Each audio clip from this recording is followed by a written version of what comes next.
I've got a question, Yeah. but it's quite similar to the last woman. But anyway, I'll just tell you my predicament, which is that I did one of these courses on how to be like a digital nomad person, mama, and so I got to the stage now where I sold a course, and I'm kind of writing it just like 1 week behind the people that are doing it, and I've got 5 women doing it. But now that I'm doing it, I've got no time to look for more clients, um, because every week I'm just writing content for the women that are already doing it. But I'd like to get more women to come in, and I was wondering if you have any ideas about how to do that, because I've got basically the next 16 weeks also writing the content as they're going through it, but I'd like to get more women to go through it while I'm writing it, if you know what I mean. I do, utterly, utterly. Yeah. So I put a link here to an article called "The Four Stages of Business." Not something I came up with. Got it from Mark Silver. He got it from somebody else. But you're in what's called stage two of business. So here are the four stages. Stage one is the kind of creation phase. You're experimenting. You're trying a bunch of stuff. You're just brand new. You don't even have a niche, and this is just all hustle. Yeah.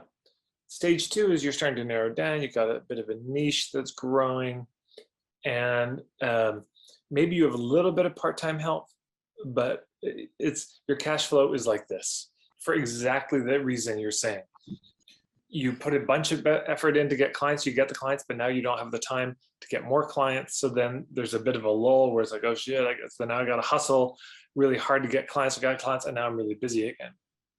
So I'll just say part of this is, given the way that most of us go about building businesses, this is unavoidable. And what I mean by that is, if you were to open a retail shop, a restaurant, pretty much any business except the kind that are mostly here of service providers and healers and coaches and permaculture, all this, any other kind of business, you would get financing for it. You would know it as a restaurant, you're not going to make money for 3 years. That's Yeah. a given. So you get this bridge financing to get you from where you are to there. But we tend not to do that. And a lot of us get fed up with jobs. And so, fuck it, and we quit. And it's the kind of, now we're in a scramble. So it's a hard setup. I'll just say that. If you had that financing, or a rich spouse, or, I don't know, you robbed a mansion and you've got some money set aside, or you inherited some money, whatever the situation is, if you have those reserves, what you're talking about is suddenly a different situation, because it's not like, oh no, I don't have time to get clients. It's like, well, it's great, all my bills are paid for, so I'll just focus on these clients. When that's done, I'll have time to get some more clients. But we put ourselves in a very difficult situation.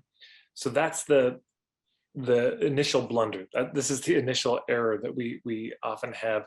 It's just hard, just stressful, but it's the nature of the situation. So what do we do given this, and given that we may not have those reserves to even find or access? Again, the dynamic is this up and down of the cash flow. We want to get to stage three, where the cash flow is much more stable. Everybody's being paid, things are working out. The solution to this is to really focus. There's a number of things. I mean, it's all the basics, but it's really tending to those basics. Number one, the niche, really clear niche. The clearer that is, the more focused that is, the easier everything will get. The thing that gets you trapped in this forever and ever and ever is that you keep changing stuff. Yeah. I'm going to do this niche, and then next week I'll do this niche, and next year it'll be this niche, and we keep changing. So you can never get into a groove, which is the whole point of stage three. There's a kind of momentum that starts to build. There's a rhythm to it. And yeah, changing one's niche makes that very difficult. So really focusing on that. Number two, once the niche has been, ascertained, building a very simple business model. Something, it's the 4 S's of business models. If you check out on YouTube, I've got a playlist on business model, but the 4 S's, basically, you want it to be a business model that's safe for them to approach, sustainable for you, satisfying for you, and also simple, not too crazy. And here's a specific, the thing that made me think about this is you have a workshop you do that kind of gets people in the door. And people will do that workshop. They say, oh, well, I did that workshop. Next month, I guess it has to be a different workshop on a different topic. Oh, next month, that's got to be neat. And so you see what I'm saying? Every time you do a new sale workshop, you have to rewrite a sales letter. That takes time. You've got to you've got to design the content.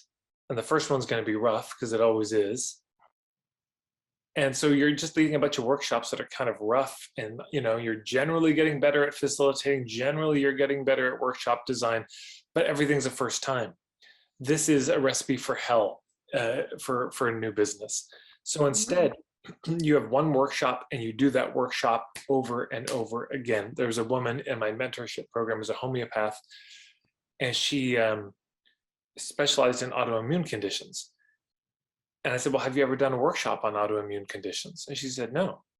I said, well, yeah, next month, do that monthly workshop, And she said, okay, what do I do the next month? I said, the same workshop every month for a year, roll with that. And why am I saying that? Because number one, this starts to save time. She just has to, now she tinkers with the sales letter. She refines it, makes sure it's filtering, but basically it's there. She'll tinker with the format. First time it'll be rough. Second time it'll be 10 times as good as the first, and then it's kind of diminishing returns, but it gets better and better. Yeah. Sorry, I'm just too close to the fire. Yeah. No, I like that. That's helpful. Yeah. Yeah. So then you have one workshop, you just do that over and over again. One program, do it over and over again. Get better at marketing that program. And number three, so number one is the niche, number two is the business model. Number three is this hub marketing business. So you start thinking, okay, where do I find new people for this? Because you can only market that program to your existing people once or twice, and then they've all heard about it, and the ones who are going to sign up have signed up. So now how do I find new people?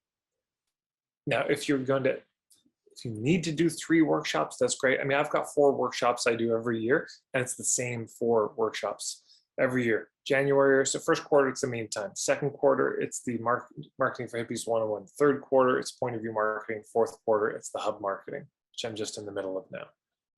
And I do those workshops every year. So make it simple, because if you don't do that, for all of you, we only have so many hours in a day. And those hours get frittered away with new stuff rather than, boy, I tell you, all these 30-day programs, I don't have to market it that hard. I just show up. It's great. I roll in. There's the format from last time. I'll tinker with it a bit. Every time it gets a little bit better. But I can be carried. Now, if I wanted to sit down and reinvent it, I could. But it also, it's instead of swimming from one island to another, you get a log. Then you build a raft, and then you build a boat. And eventually the boat carries you. You don't have to power swim both ways every day. You can just get in the boat, put up the sails, and it carries you. So that's, to me, what we're trying to build. And it takes time. From the moment you've thought about, you've kind of clarified your niche, to me, that's 3 years to get it to where it's solid. The things that can help speed that up, number one, very clear niche and a underserved market. You found something that's missing and you're offering it, that'll speed it up. Number two, just really working out your business model and putting because most people don't think about it well enough. And third, really working the hubs. The more you do those 3 things, it's going to work better and better and better. But it just takes time. So you're in the meantime right now. You're in the lag time. You're building something up. And it's just like that. And when you're done, good to ask everyone for some feedback, any advice they have on how to make it better, including, one of these things I recommend, if you do a program, especially you get these close relationships with the people, is once it's done, if it was helpful for them, you can say, look, could we get on a call? I would love to get your advice on how to spread the word about this, because I just have no idea, and I'm terrible at marketing myself, and I can't even think of anywhere else to promote it. schedule a 15-20 minute call with each of them individually, and just, and ask for advice. Where else could I promote this? And so you could ask, are there any groups you know of? Are there any Facebook groups? Are there any people? Are there any authors? Are there any other courses that you think would be complementary? Are there any kind of media, magazines or zines or podcasts, or is it? And then, is there anyone else who you think might find this useful, that would actually enjoy being in this program? So you can just ask people very directly, and they'll give you help. And so in the beginning, you can lean real heavily on those relationships. And as Zuza was saying, you said you set up calls with people who are in your programs, just to get their advice on how to spread the word.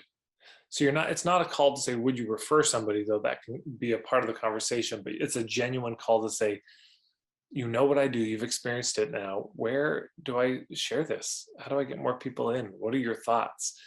I promise you every person will have at least one good one. You only need one new good one. And they may say, oh yeah, you should go do a presentation for this group. Oh, do you know could you connect me? Thank you so much. And there you go. That's not going to fix it. That's not going to make it all better, but it's something most people don't do. And in the beginning, especially when you're more accessible to people, as my reputation grows and my list size grows, I'm just less accessible, because there's the ratio, there's more people and still the same amount of me. But in the beginning, that kind of intimacy and asking people directly for help building those relationships, it goes a long, long way. And why not? Because for example, I made like a free 50-minute masterclass, which I've got really amazing reviews for. And could I say in my Facebook group, who to the whole group, like, who do you think should see this, and who else could I, I want to get it seen by people. Would you think that would be appropriate to put in a Facebook group? Yeah, and you won't get as much response from a one-on-one conversation. Yeah, at the beginning I kind of sent private messages in Facebook telling them to spread it around. So maybe I should just spend a few hours doing that, private messaging people, or speak to them face to face. Yeah, let me be very clear about what I'm saying. Talking to them on the phone, on a Zoom call, actually having a conversation, that's the best. The next best would be a personal message, email, etc., direct message to them, where it's very clear. It's not a template, just cut and paste message, but it's clear it's to them. And then the worst of all is a post in a group, just in terms of response. Yeah, You will get, if you were to say, hey, I've got this masterclass, who should see it, in a group, you'll get like this kind of response. A personal direct message will get this kind of response, and then like a one-on-one conversation, you just get so much more, because what's happening is they're distracted, they're busy. Even if they love you to pieces, they're so maxed out. Oh, I should get to that, but if they're there with you, then the gears start turning, the ideas start flowing. They can see that it's helpful for you, they're wanting to help. A 15-20 minute conversation with people who already have experienced your work, you'll get much further than a group post. Mm-hmm. Okay, thank you. Yeah, I like all of those things, and I'll look up that 4 stages thing. But I think what I'm doing anyway is doing what you're saying. I'm making one course. It's just a 16-week course that will run again and again. So once it's written, it's all written. But the trouble is, I'm writing it at the moment. So while I'm writing it, I can't get anyone else. Well, I can, but it's just I need all the time. The first time we do a course is the hardest. It's the same with an airplane taking off. Almost all the fuel gets used to get it into the jet stream. That's 90% of the fuel. Just once it's up there, very little fuel is required. And this is where we're trying to get our businesses, is into that jet stream. You're trying to get your rocket ship into space, because once it's in space, just a little rocket fire here or there to turn it around. Very little fuel needed, but a lot to get up there. But I need the fuel. I need to be refueling it while I'm getting up there because the fuel's running out. I So hear you. that's the trouble. But Yeah, anyway, there'll be a solution somewhere along the line. yeah. The solution is just persistence at this point. You know, it's just diligence. It's just staying with it. A lot of people quit too soon Mm, because it takes a while to get known for something. We don't get it. It's very rare we get an immediate reputation. The reputation comes over time because we've helped people. The word of mouth is good, and then plenty of hustling. But yeah, it does come. The first time is the hardest. The first time is almost all the effort. The second time, now you have the outlines. And so mm, all the time you're spending to do that, you're not going to be spending all that time next time. Or even if mm, you do spend the same amount of time, it's in order to make improvements that will make it so much better. And by the fourth time, it's running pretty smooth usually. And then the 10th time, it's really good. You do it 100th time, and you just bulletproof. You feel so confident when you do these things. I've done my day-long workshop at least 100. I've completely lost count, but at least 100 times. I had a workshop for school student leadership workshop I did when I was like 18. I did that workshop about 80 times, and mm. I felt so solid at the end, and had the relationships with the teachers, and people got into a rhythm of sending their schools to it. So um, yeah, there you go. Thank you, Thanks for Ted. Thank you, Lizzie. Thanks for coming.